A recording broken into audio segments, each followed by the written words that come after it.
Hi, it's Alice, and we're in Alice's studio today, and I wanted to show you a few things that I've pulled together that I'll be using to make some of the videos as we get together and talk about everything Alice in Wonderland.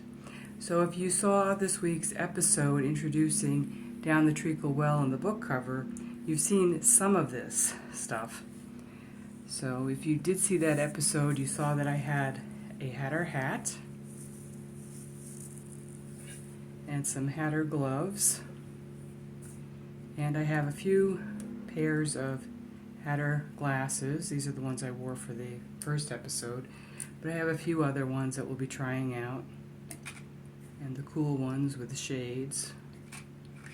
I also received this week some earrings that I think are really fun, as the clock and then the cards. So those will be fun to wear and try out. And of course I have my teacup here and just some flowers to sort of go with the whole garden scene. This is a box of candy that I actually picked up when I was in Oxford researching parts of the book.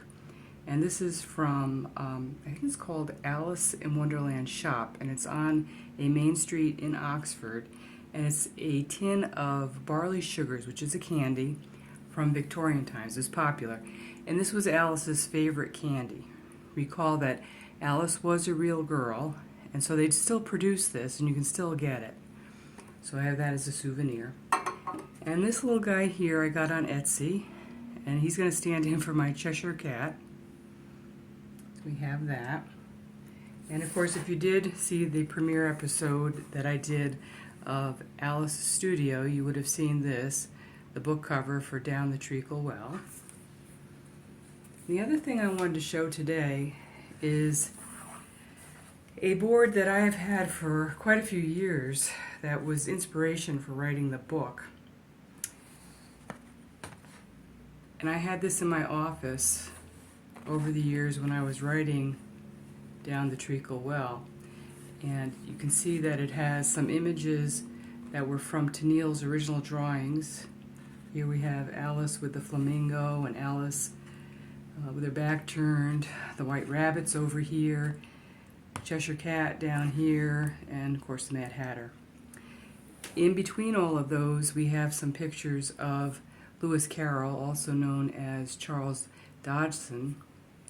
Here he is as a young man, probably as a student in Oxford. And then here he is again, probably middle age and older picture here. So this I use sort of as inspiration. And over the years, if it looks a little kind of torn and a little tattered, it's because it kind of is old and it's followed me around. So as we come to the end of this journey and actually produce the book, it's kind of nice to look back and to see the beginnings of the book. And this is really the beginnings. So I just want to share those couple things today. Thanks for being here. See you next time.